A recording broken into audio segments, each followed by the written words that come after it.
嗨，大家好，我是 Susan， 欢迎来到我的花园。来到了5月上旬，这几天的温度开始突破30°C，夏天感觉终于要来了。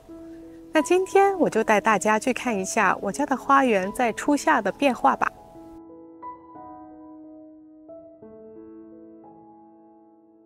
那我们还是先从我家的全阳月季种植区开始吧。我家的花园在北加州的9B 地区，这里终年天气晴朗干燥。那在月季的花期基本很少会下雨。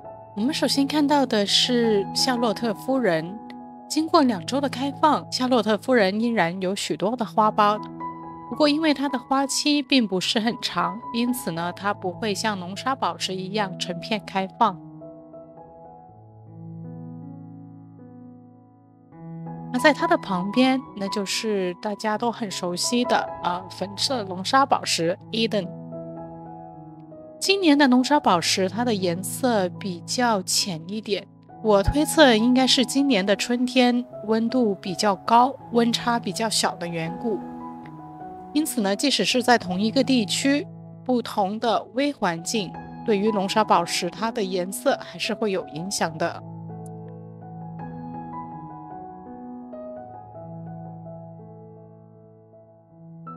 那在龙沙宝石前面的则是我的这一颗情歌。在5月初的时候，情歌刚刚开始进入开放的状态。它刚开的花型是这种高杯翘角的花型。黄金庆典迎来了它春花最后一批花苞的开放。金黄色的大苞子配上后面蓝紫色的铁线莲，形成一道非常漂亮的风景。今年这一个铁线莲表现可谓是可圈可点，而且铁线莲它的花期很长，每一朵花都能持续至少1周。大家看，还有许多的花苞还没有开放。接下来我们看一下这一颗安妮公主。原来我是种植在一个半阴的区域，安妮公主会长出非常长的笋枝去追逐阳光，反而在全阳的地区它会有很好的表现，株型也能够保持紧凑。安妮公主的后面这一颗则是巴黎月光。今年巴黎月光的花量非常的多，每一个枝头上都是多头的开放。不过可能是由于它受白粉的侵扰，后续的一些花苞它未能够顺利的打开。在它的旁边这一颗是马克西亚加尔，这几朵花从上一次出镜到现在已经过去了10天有余，它居然还在开放，真的让人非常的惊讶。现在看到的这一颗是 Sassy Racy， 上世纪80年代的作品。Sassy Racy 它的花瓣非常的规整，有一点茶花的感觉。最厉害的是它完全的不会染上任何的白粉病。巴黎月光受白粉侵扰的时候，它就是能够出淤泥而不染，一点白粉都没有。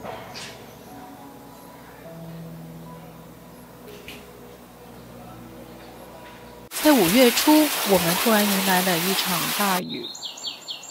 雨后，所有的花朵都吸饱了水分，显得格外的娇嫩。现在看到的这一个是 Constance， 是奥斯汀的一款婚礼切花月季。情歌在雨后似乎更加恣意的开放了，可是由于它的花头很大，又多头开放，吸饱了水的情歌花头非常的重，它的株型就有点惨不忍睹。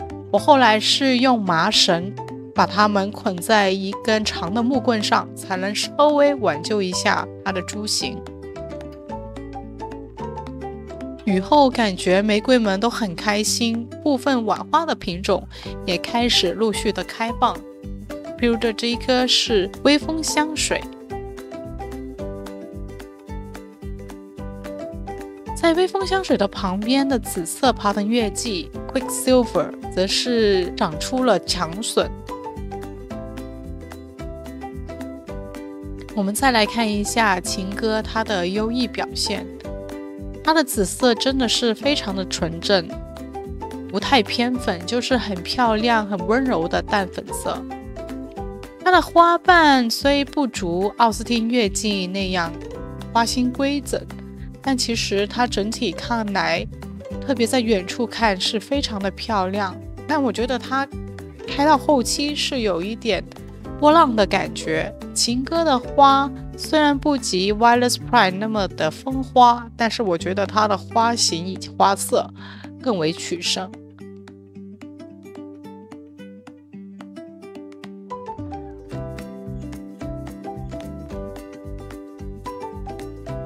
这一颗是玛格丽特王妃，在前面2年我都是把它地栽在我的半阴区域，它真的长得非常的不好，几乎都没有新的枝条长出来。但一旦把它挖出来放在我的这一个全阳区，它的表现就非常的好。除了长了许多的花苞，它也有许多新的强笋长出来。玛格丽特王妃是这种杏黄色的花，花瓣排列整齐，非常的漂亮。它的花茎没有像黄金庆典那么的大，香味也稍微欠缺，但是它却有独自的一份韵味。安妮公主居然扛过了周末的这场大暴雨，真是让人惊喜。这一个 Sassy Ressy 它真的非常的像茶花，而且你看它那密密麻麻的花苞，可惜我这里是盆栽，如果地栽的话绝对是一个省心的好品种。有时候我在想，我们其实不必要去追逐新的款式，很多经典的玫瑰它其实都非常的好看。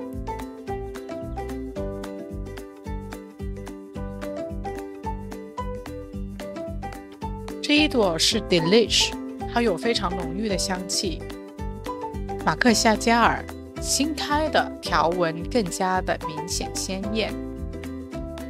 这一颗是夏琳王妃。接下来的这一个非常亮眼的是果汁阳台。今年我的铁线莲 HF 杨我没有给它录很多片段，因为恰好它开放的时间跟月季重合了，我没有给它很多的关注。在它前面的这一颗绣球稍微好像有一点点想要变蓝的感觉，但因为它的花苞形成的比较早，大部队还是这种艳粉色。我们回头再来看一下这一片由 Sassy Ressy 跟情歌组成的美妙风景。情歌真的非常的耐开，从5月上旬一直到5月20号，它还是一直在开放。它的颜色其实会随日照的变化改变。如果你想看那种很清冷的紫色，那则是在早晨或傍晚的时候能够观察到。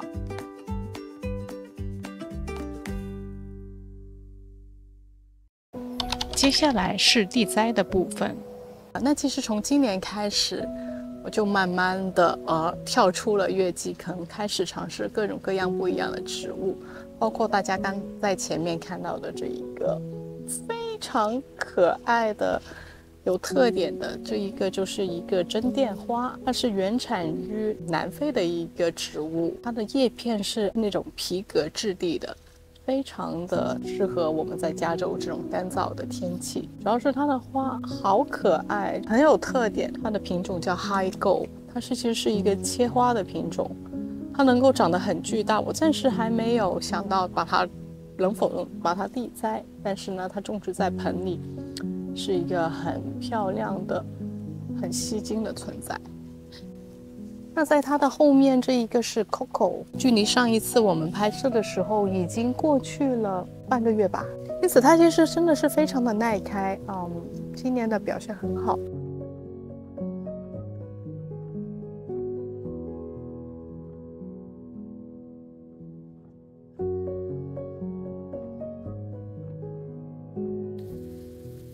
经过这一片色彩缤纷的区域，我们继续往前看一下前方的粉色月季地栽区。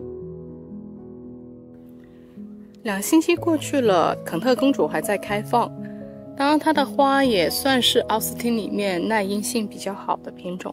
刚开的时候真的是非常的漂亮，但它这一个株形真的是一眼难尽，就是八爪鱼的，如果没有支撑感，几乎你就很难看到它的花。是一旦是看到了，还是觉得非常的漂亮。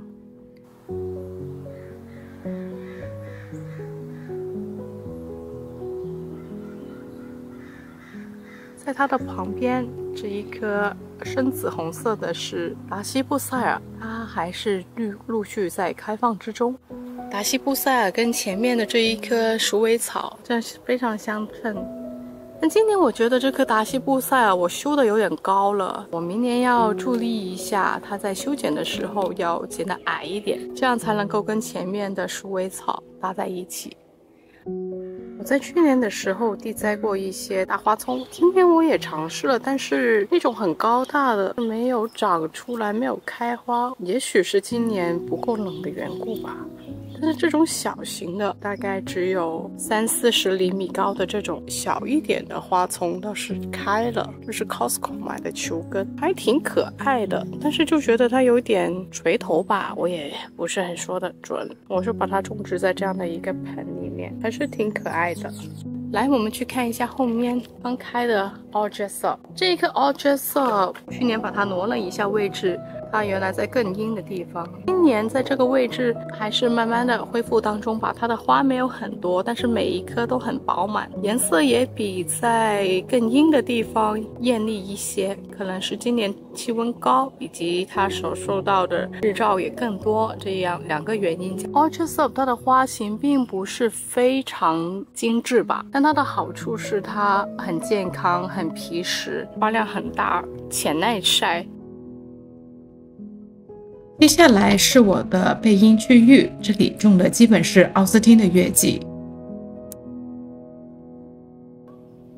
开的正盛的这一个是歌珠 Draco， 非常漂亮的深玫红色。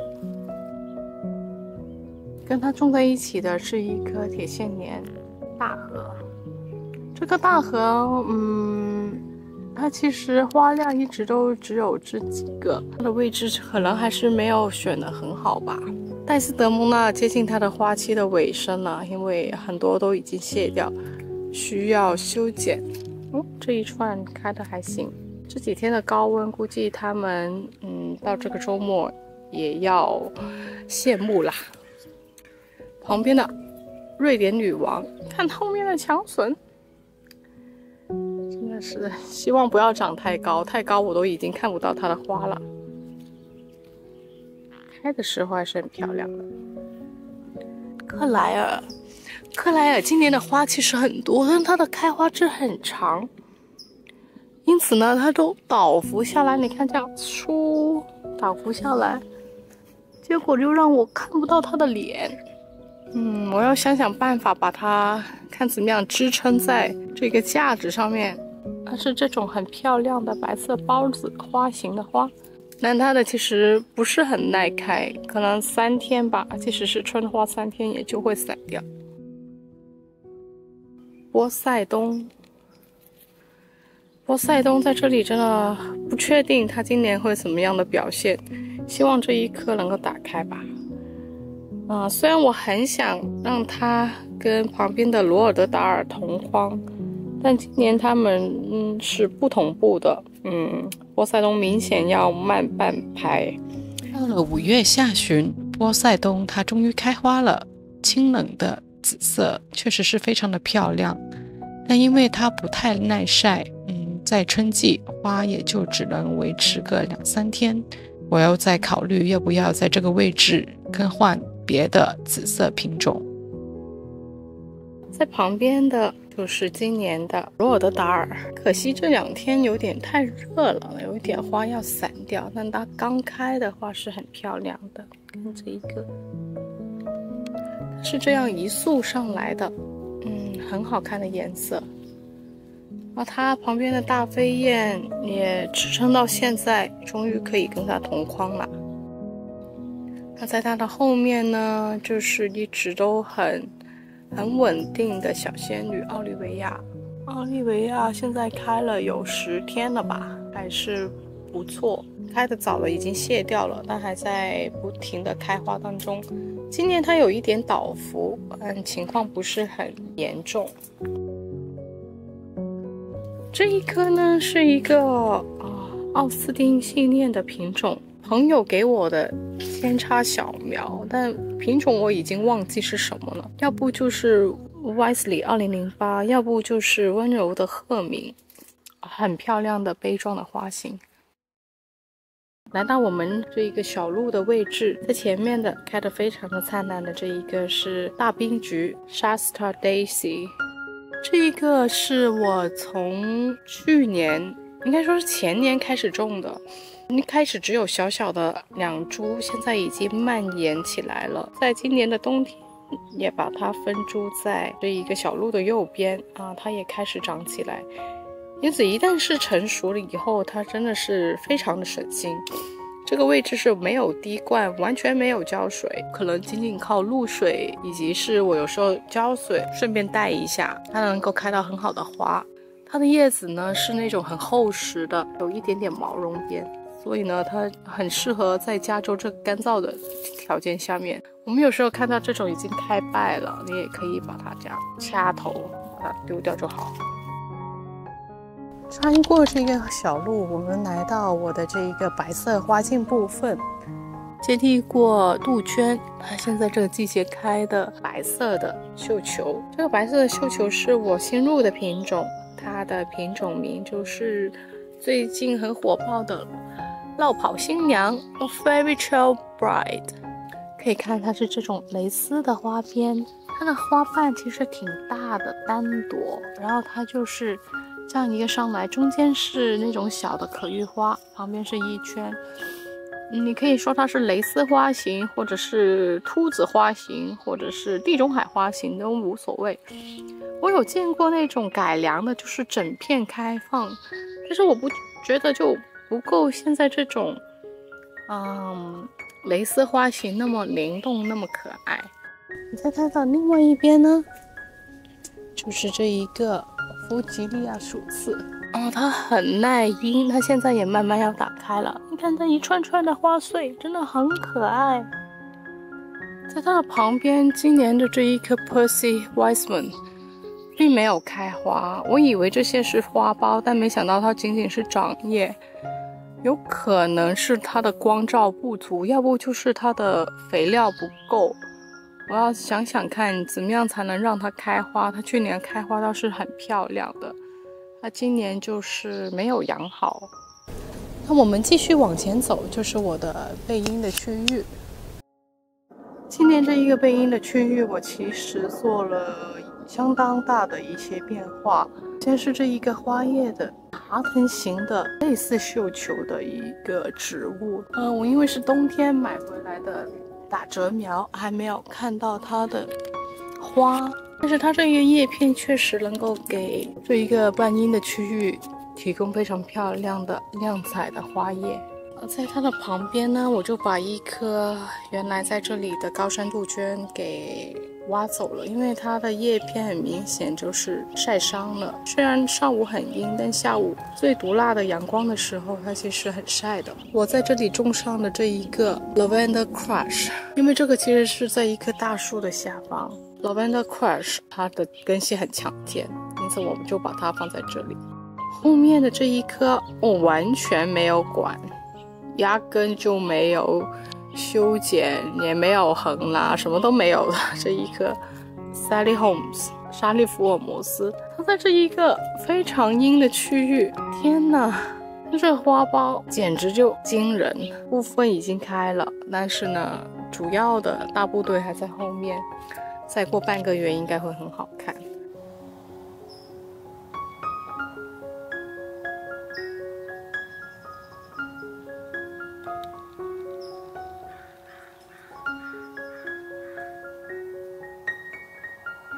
在这里我也陆续的调整一些品种，很多原来我觉得可能能够种好的品种，但都没有做得很好。玉簪这里起来了一些，我现在觉得玉簪其实不适合我家，因为它需要很多的水分，而我这里太干了。但这里几个因为有一些喷淋头喷到，它还 OK， 因此我还保留。